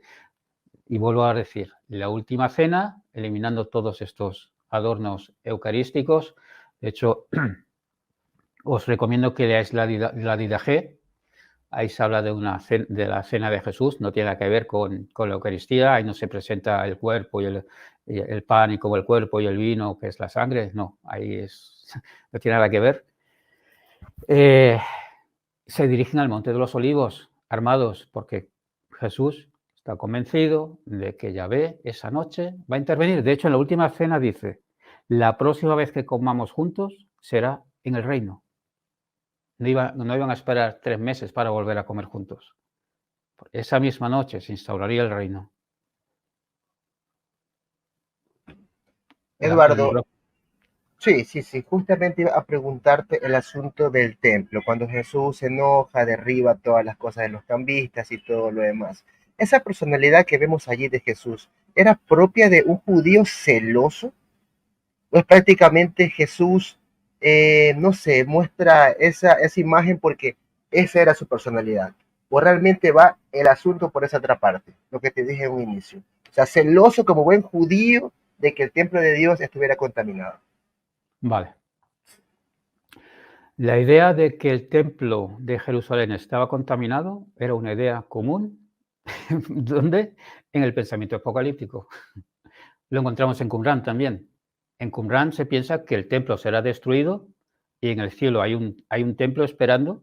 Cuando este sea destruido, pues un templo purificado descenderá. En Enoc encontramos una idea similar. Entonces, Jesús, este acto que hizo en el templo fue un acto apocalíptico, pensando en la destrucción del templo. ¿Y por qué digo esto? Porque cuando Jesús dice, habéis convertido la casa de mi padre en una cueva de ladrones, está citando a Jeremías. Jeremías señaló a los judíos, les advirtió que no se sintiesen seguros en el templo porque habían convertido el templo en una cueva de ladrones. Palabras de Jeremías. ¿Por qué? Porque le estaban rindiendo culto a otros dioses en el templo. Por ello el templo se ha destruido. Entonces Jesús tenía en mente la destrucción del templo, porque era impuro. Otro pensamiento dentro del marco pensamiento apocalíptico de Jesús. Perfecto, perfecto, Eduardo. Eduardo, y en esta imagen idealizada de Jesús, bueno, ¿cuál sería tu conclusión con respecto a la figura del Nazareno? No fue gay friendly, no fue comunista, protocomunista, no fue quizás idealista, o ya las, sí, idealista, porque hasta eso se lo asocia con ideas nuevas, cosas que si vemos y estudiamos un poquito más a fondo, vemos que algunas de sus ideas ni siquiera eran nuevas, sino que otros antes que él la habían dicho. ¿Es así? Sí. Bueno, ¿qué piensa Eduardo de esto?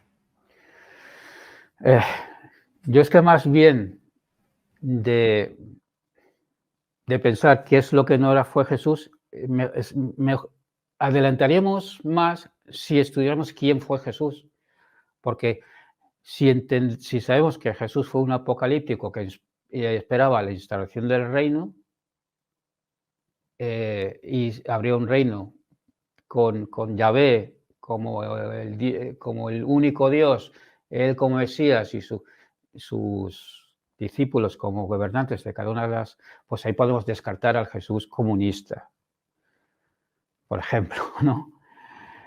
Si vemos a Jesús tratando con desprecio a los gentiles, incluso en el Sermón del Monte les dice, ¿no hacen eso también los gentiles? Pues, ¿qué mérito tiene? Pues entonces está poniendo a los gentiles como mal ejemplo que no debe seguir un judío. Si tenemos eso en cuenta, pues podemos descartar que Jesús fue universalista y así con todo. Entonces, yo invito de verdad a la gente a estudiar al Jesús histórico, que se quite de encima primero la mochila que lleven cargada, porque yo entiendo que se nos ha vendido, por ejemplo, hay muchos ateos que no creen en Dios, que no creen que Jesús fuese hijo de Dios, ni que hiciese milagros, pero sí piensan que Jesús fue, pues eso, ¿no? Un personaje bondadoso, pacifista y un ejemplo a seguir, porque no han leído los evangelios. Simplemente no han leído los evangelios. Porque ¿qué Jesús pacifista, benevolente y no sé qué, iba a amenazar a 3 ciudades con peores castigos que los que sufrió Sodoma? Es decir, cuando Jesús le recuerda a estas ciudades estos castigos que sufrió en estas ciudades por castigo divino, Jesús está asumiendo que esos castigos fueron justos. Entonces, otra cosa que dice es que el Dios de Jesús no era del Antiguo Testamento, porque el Antiguo Testamento es un Dios vengativo y el Jesús de Jesús era un Dios amoroso. Ahí tienes estos ejemplos en el asunto de las 3 ciudades amenazadas, y no solo eso, evidentemente el Dios de Jesús era el Dios del Antiguo Testamento, por eso citaba constantemente el Antiguo Testamento. Entonces, cuando Jesús dice, amarás al prójimo como a ti mismo, alguien que no sepa del judaísmo dirá, joder, que, perdón por la palabra, he dicho joder, no lo dije, pero si nos expresamos los españoles. ¿Qué personaje, ¿no? ¿Qué sentencia? Amar al prójimo como a ti mismo, eso es lo máximo, ya. Pero es que Jesús está citando el Levítico, un libro de judíos para judíos. Y si tú lees el Levítico, el prójimo es otro de tu pueblo. Léelo completo, como mínimo, lee el versículo completo que está citando Jesús. Lo que pasa, a ver, se le pregunta, ¿y quién es el prójimo? Y entonces cuando Jesús les cuenta la parábola del buen samaritano. Entonces hay que tener un poquito de conocimiento de historia. ¿Quién eran los samaritanos? ¿Quiénes fueron los samaritanos? ¿Qué relación tuvieron los samaritanos con el resto de los judíos? ¿Por qué? Entonces podemos ver a lo largo de la historia de que a veces se llevaban a muerte, a veces se llevaban como hermanos y en otras ocasiones se volvían a llevar a muerte. Entonces, en la época de Jesús había debate si había que considerar a los samaritanos como prójimos, parte del pueblo de Israel, porque los samaritanos en su origen habían sido una de las tribus de Israel. Lo que pasa es que cuando los asirios acabaron con el reino del norte, pues se mezclaron con los gentiles y bueno, ahí había acusaciones por parte de los judaítas hacia los samaritanos. Entonces había ese debate. Entonces Jesús les cuenta la parábola del buen samaritano, donde, si no recuerdo mal, es un levita y no me acuerdo el otro personaje, que no atienden a un herido. Ese herido evidentemente es un judío. No está hablando de un humano en general, sino de un judío. Y está el levita que no lo atiende y está el otro judío que no lo atiende. Y viene el samaritano y lo atiende. Entonces Jesús dice, ese samaritano debe ser considerado prójimo, porque está haciendo algo por un hermano nuestro, por un judío. ¿Está diciendo Jesús que todos los samaritanos tienen que ser considerados prójimos? No. Aquel samaritano que haga algo bueno por uno de los nuestros debe ser considerado prójimo. Entonces, no dijo nada extraordinario Jesús, amarás al prójimo como a ti mismo. Estaba citando la ley. Y la ley incluso en el Levítico se distingue entre los de tu pueblo, los extranjeros que conviven con nosotros y los extranjeros que viven fuera de nuestra tierra. Se distingue claramente en el Levítico. Eduardo, perdón que hice así, vayan después a acusarme de algo. A ver, sí, justamente quería preguntarte algo y han surgido preguntas acá que no tienen que ver con el tema, pero bueno, las voy a hacer y con esta aquí cerramos. A ver, en el contexto histórico, el prójimo era otro israelita, ¿me equivoco?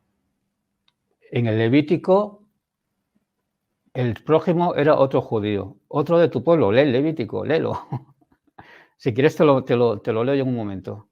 No, por favor, no me va a caer mal. Solo pregunté nada más. Tranquilo, gracias, Eduardo. No, es Mira, para que la gente lo tenga claro, lo tenga ya, clarísimo. sin problema. Sí.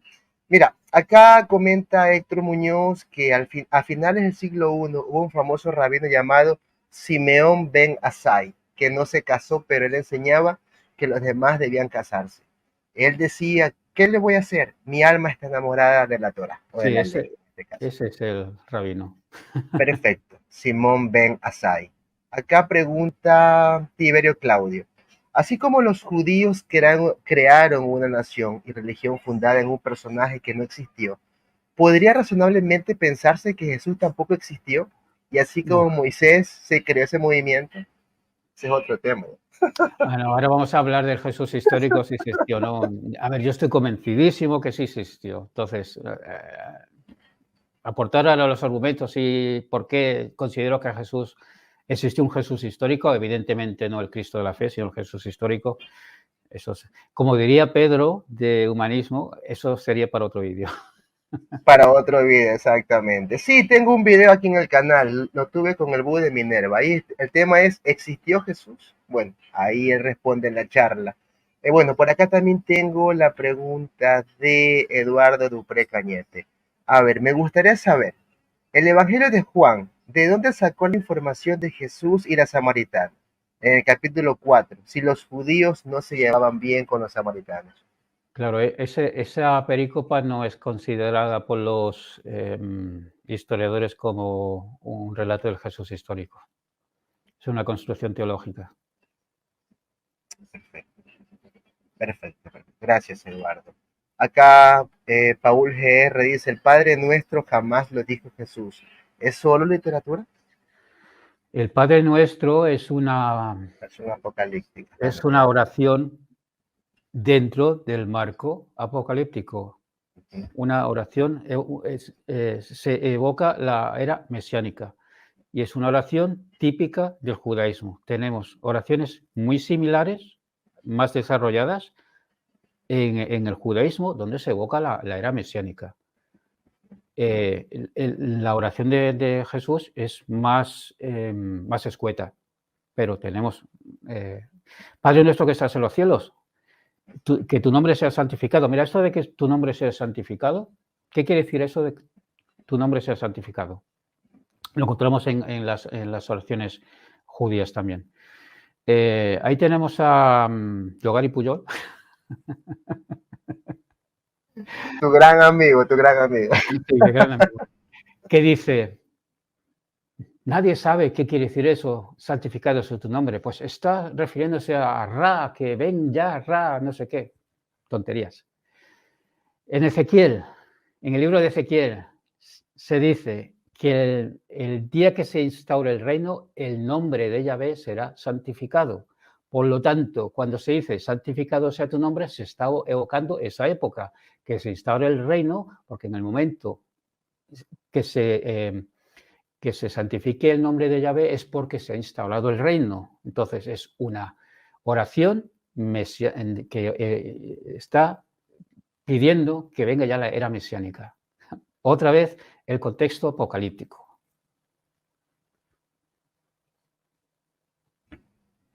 Bien, bueno, agradecerte, estimada Ilish, por ese gran aporte, en serio. Muchísimas gracias. Lo aprecio enormemente, de verdad. A ver, bueno, Eduardo, yo creo que no hay más preguntas. Yo voy a dejar esta sesión para otra oportunidad, hablando claro con Eduardo Cecilio Ocaña. Dragonar 666. Hay muchos temas que hablar contigo, en serio. Como bien te dije en un principio, la charla se abrió Sí. a otros tópicos más y bueno, y yo creo que este es tu estilo, fiel a tu estilo, querido Eduardo. Bueno, no sé si el público tenga más preguntas, más interrogantes, más inquietudes. Hoy nos está acompañando Eduardo Cecilio Caña, el gran Dragonar 666.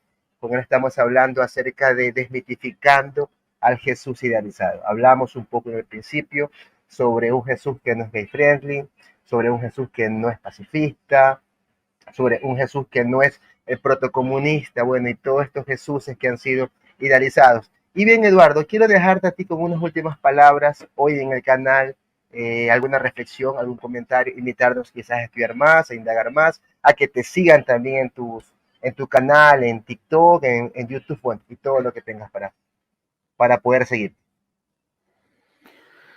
Sí, primero darte las gracias por haberme invitado otra vez a tu canal. Creo que es la tercera vez ya, ¿no?, que participo. Tercera vez.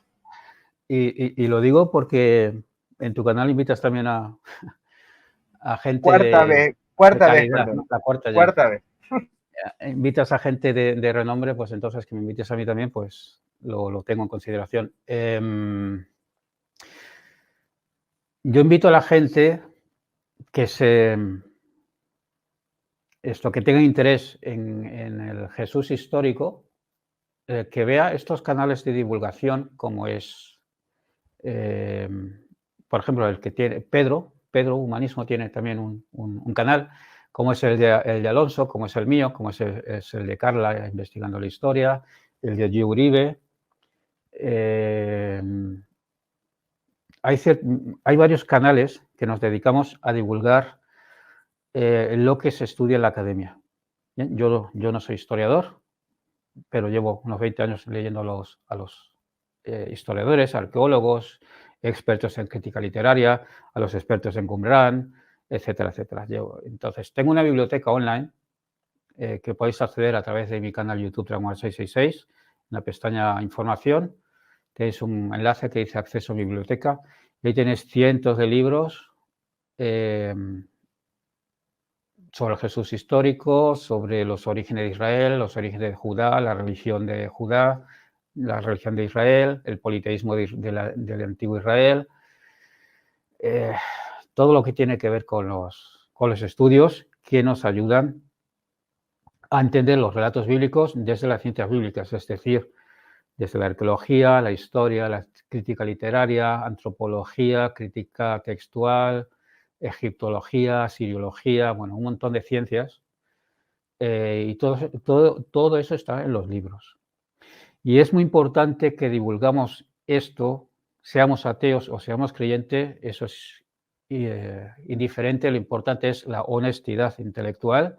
Nos podemos equivocar, podemos estar en lo acertados, pero sobre todo tenemos que ser honestos. Y estos canales ayudan a contrarrestar otros canales que hay en YouTube donde se divulga un montón de basura. Sean canales apologéticos o sean canales de ateos extremistas. Esta mañana estoy viendo un canal de un ateo. Que si los evangelios se eligieron en Nicea, que si Jesús es una copia de Urus y de Mitra, que si la Biblia lo escribieron pastores de la Edad de Bronce, un montón de barbaridades que dices, ¿dónde? ¿De dónde sacan esta gente estas afirmaciones, esta información? Por eso es importante que divulguemos esto en nuestros canales, que intentamos ser correctos, honestos. Si nos equivocamos, damos fe de rata. Yo en muchas ocasiones lo he hecho. Y sobre todo, creo que lo que distingue a mi canal de otros es que yo, cuando subo un vídeo, suelo dar las fuentes exactas, título, capturas de pantalla de las fuentes, y si menciono manuscritos los presento en pantalla, los autores que han escrito sobre ese manuscrito o sobre este tema, los papers con su DOI, todo bien identificado y subidos a la nube para que todo el mundo pueda seguir los pasos que yo doy, los pueda seguir, los pueda corroborar, incluso si los puede refutar, que los refute. Excelente, excelente, Eduardo. Mira, yo estoy viendo la posibilidad y ojalá podamos hacer una charla entre tu persona y el querido profesor Ariel Álvarez Valdés. Ya tengo con él una charla pactada, pero fuera bueno hacer un diálogo, no debate, un diálogo, bueno, para obtener lo mejor de los dos, en serio. Por acá te comenta la estimada Norma Lilia, que se me pasó. Ahí está, Eduardo, para que tú mismo lo leas. Que si la secta es una invitación, dice. Sí, claro, pero yo no recuerdo que haya invitado. Sí, posiblemente me haya invitado, pero se me habrá ido. Lo siento, pero sí, evidentemente que acepto la invitación a tu canal. Excelente, De hecho, excelente. he nombrado el canal de Carla, investigando la historia. Falta la Norma, Tenéis sí. la Biblia en contexto de Norma. Espacio histórico de Gio, que lo he nombrado yo, pero no he dicho el nombre del canal. Entonces, sí, yo no tengo encantadísimo de que me invites a tu canal. De hecho, Norma ha tenido varios invitados, donde luego yo he hecho incluso comentarios críticos sobre lo que se ha expuesto, y Norma no tiene ningún problema con ello. Sí, sí, evidentemente, evidentemente. De hecho, este ateo del que estoy hablando, le he dejado comentarios corrigiéndole con fuentes y me los ha borrado, cosa que Norma no hace. Entonces, hay que aceptar también las críticas, claro que sí. Entonces, encantado que Norma me invite a su canal. Bueno, sí, sí, que sea pronto, sí, bueno, para que puedan pactar esa charla, sería fantástico que también esté Eduardo por allá. Y bueno, mis estimados amigos, damas, caballeros, ha sido un verdadero honor, ha sido un verdadero gusto, me he sentido muy feliz, bueno, muy contento con Eduardo acá, cada vez que lo tengo por acá, aprendo de él, digámoslo así, ha sido uno de mis mentores en esto. Cuando recién empezaba, Eduardo fue muy amable, me tuvo paciencia, me llamaba, me explicaba, y bueno, le estoy tan agradecido a él y siento que él es parte importante del canal, en serio. Y bueno, más nada que aportarles. Síganos por favor en YouTube, Facebook, Twitch, Instagram, TikTok. Bueno, aún sí, sí, no estoy ahí todavía. Pero nada, amigazos queridos, cuídense mucho. Ese amigo fraterno abrazo, Eduardo. Gracias, querido amigo, otra vez, en serio. Muy Te bien. agradezco enormemente. Cuídense mucho. Gracias a todos. Chao, chao. Gracias. Un abrazo. Chao, chao.